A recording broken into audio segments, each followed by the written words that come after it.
Bismillahirrahmanirrahim. Assalamualaikum warahmatullahi wabarakatuh. Alhamdulillahirrabbilalamin. Assalatu wassalamu ala rasulillah wa ala alihi wa sahbihi wa man wa'ala. Halo sahabat inspirasi, selamat datang kembali di podcast Ramadan. Wonderful Ramadan, puasaku totalitas, ibadahku berkualitas, belajarku tuntas. Semoga sahabat inspirasi yang mendengarkan podcast kami hari ini dalam keadaan sehat dan diberikan kelancaran dalam puasanya. Di sini bersama dengan saya, Ustazah Alia Ulfa SPD yang akan menemani sahabat inspirasi dalam episode kali ini. Ramadan adalah bulan yang istimewa, bulan yang penuh keberkahan, kesempatan bagi kita untuk memperbaiki diri dan meningkatkan ibadah. Namun tidak bisa dipungkiri, bagi sebagian orang, Ramadan juga bisa terasa melelahkan. Jadwal sekolah tetap berjalan, ada yang masih aktif bekerja, tugas pun tetap ada, kegiatan organisasi pun masih tetap aktif berjalan. Sementara target ibadah juga ingin kita tingkatkan. Hari ini kita akan membahas satu hal yang penting tetapi jarang sekali dibicarakan, yaitu bagaimana menjaga kewarasan dan keseimbangan diri di tengah kesibukan bulan Ramadan. Di sini sudah bersama dengan saya, pemateri kita yang luar biasa, Ustazah Wahyuni Novitasari SIP. Assalamualaikum Ustazah, bagaimana kabarnya? Waalaikumsalam Ustazah Alia, alhamdulillah baik. Senang sekali bisa ngobrol soal tema ini karena ini relate banget buat banyak orang, terutama pada kehidupan pelajar ya Ustazah. Betul sekali nih Ustazah. Kalau kita lihat di media sosial nih Ustazah, orang-orang itu Ramadannya terlihat sangat produktif sekali. Orang-orang itu sudah ada yang hatam Al-Quran, yang sudah ada bikin Ramadan planner segala macam Ustazah. Kemudian sudah ada yang aktif berbagi, ada yang ikut berpartisipasi kajian setiap hari, kemudian juga bisa tetap berprestasi di sekolahnya Ustazah. Namun kenyataannya nih, tidak sedikit orang yang merasa lelah, bahkan sampai di level tertekan Ustazah Yuni. Menurut Ustazah Yuni sendiri, kenapa sih hal itu bisa terjadi Ustazah? Karena seringkali kita memiliki ekspektasi yang terlalu tinggi daripada kapasitas diri kita sendiri. Kita ingin tetap kerja maksimal, ibadah meningkat drastis, tetap aktif bersosial, tetap produktif, padahal energi kita itu terbatas. Puasa itu sendiri sudah menguras energi fisik kita. Nah, masalahnya bukan pada kegiatannya Ustazah, tapi pada tekanan yang kita ciptakan sendiri. Berarti tekanan terbesar atau tantangan terbesarnya justru dari dalam diri kita sendiri ya Ustazah?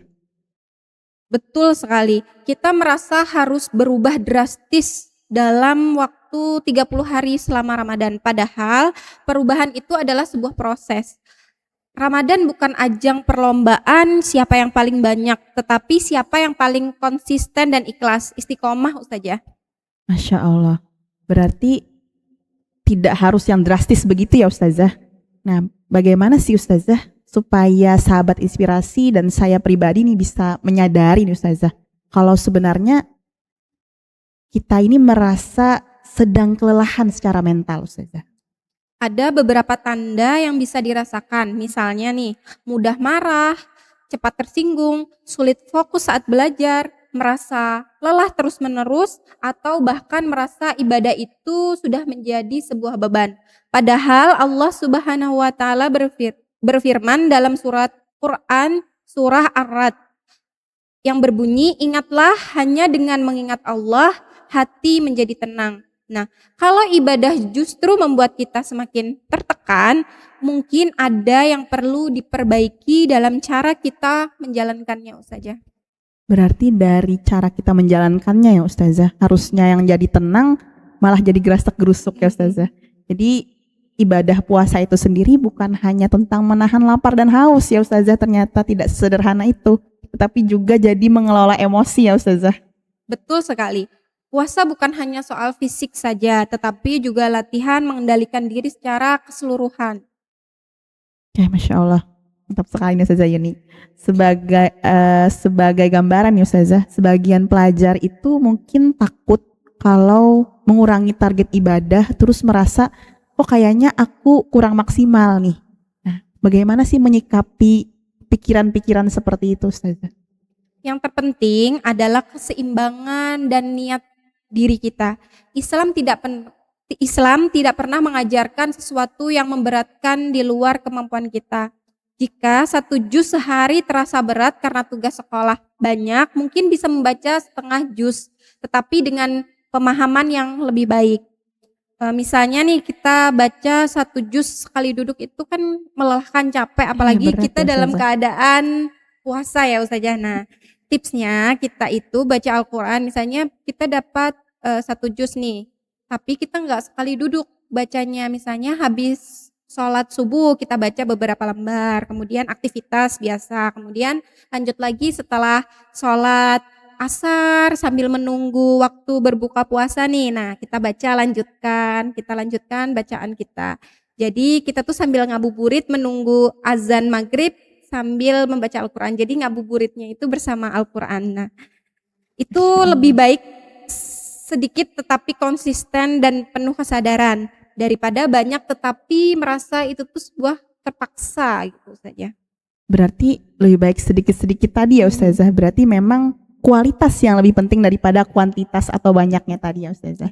Betul Ustazah. Nah, Ramadan itu sendiri adalah tentang memperbaiki hubungan diri kita dengan Allah Subhanahu wa taala dan dengan diri sendiri, bukan tentang angka pencapaiannya.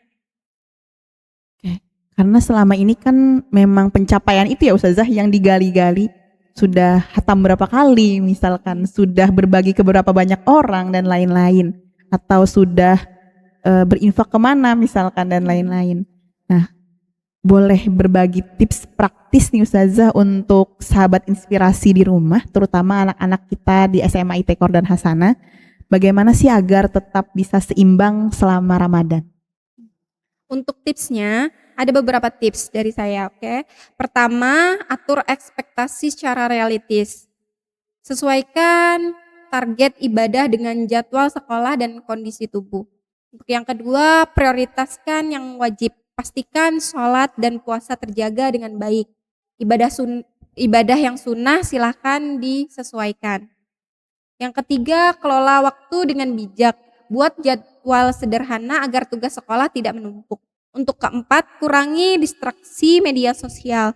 Jangan sampai waktu habis hanya untuk scrolling yang kurang bermanfaat. Yang kelima, luangkan waktu untuk tenang. Duduk 5-10 menit setelah sholat tanpa gadget. Seperti kita zikir. Kan di sekolah kita tuh sudah ada pembiasaan untuk membaca zikir pagi dan petang. Nah, kalau misalnya zikir pagi itu biasanya kita baca setelah sholat duha berjamaah di sekolah. Nah, karena kita selama Ramadan itu sampai siang hari aja, jadi untuk baca zikir petangnya itu silahkan baca di rumah masing-masing sambil menunggu waktu berbuka puasa. Nah, Masya itu Allah. sangat membantu untuk menenangkan pikiran kita. Masya Allah. Mantap sekali nih Ustazah tips-tipsnya. Ternyata dari tips-tips tadi ya Ustazah, sebenarnya bisa kita jalankan ya Ustazah seharusnya. Sederhana tetapi sangat penting dan bahkan jarang terpikir kadang-kadang. Karena kita itu terlalu fokus melakukan banyak hal, bukan merasakan makna dari hal-hal tersebut. Oh Masya Allah. Nah menurut Ustazah Yuni sendiri nih Ustazah, apa sih indikator keberhasilan Ramadan sendiri Ustazah? Untuk indikator keberhasilan saat Ramadan itu, jika setelah Ramadan itu kita menjadi lebih sabar, lebih disiplin, lebih mengenal batas diri, dan lebih menghargai waktu, itu sudah merupakan keberhasilan yang besar. Ramadan yang baik bukan yang membuat kita lelah secara mental, tetapi yang membuat kita lebih tenang dan matang secara pribadi. Masya Allah, luar biasa sekali nih Ustazah Yuni materinya hari ini. Alhamdulillah teman-teman sahabat inspirasi, jika hari ini kalian merasa lelah, tugas menumpuk ya Ustazah atau target ibadah belum tercapai, itu bukan berarti kalian gagal. Ramadan itu seperti yang sudah disampaikan Ustazah Yuni tadi, bukan tentang menjadi sempurna, berubah total tiba-tiba dalam 30 hari ya Ustazah. Tapi Ramadan adalah tentang belajar menjadi lebih baik, sedikit demi sedikit, proses tadi ya Ustazah. Jagalah sholatmu, jaga niatmu, jaga keseimbangan hidupmu. Karena menjadi waras dan kesehatan diri, kita menjaga kewarasan, menjaga kesehatan diri, itu juga bagian dari tanggung jawab kita sebagai hamba Allah Subhanahu wa Ta'ala ya Ustazah. Nah, sahabat inspirasi di rumah, terima kasih banyak sudah mendengarkan podcast kami hari ini. Semoga Ramadan ini menjadikan kita pribadi yang lebih kuat, lebih tenang, dan lebih bijaksana. Terima kasih banyak juga Ustazah Yuni atas materinya yang luar biasa, sharing-sharingnya hari ini. Alhamdulillah saya sangat termotivasi nih Ustazah, sangat menginspirasi bagi saya. Insya Allah teman-teman di rumah, sahabat inspirasi juga merasakan manfaatnya. Sini saya Alia Ulfah sebagai host pamit undur diri. Wassalamualaikum warahmatullahi wabarakatuh.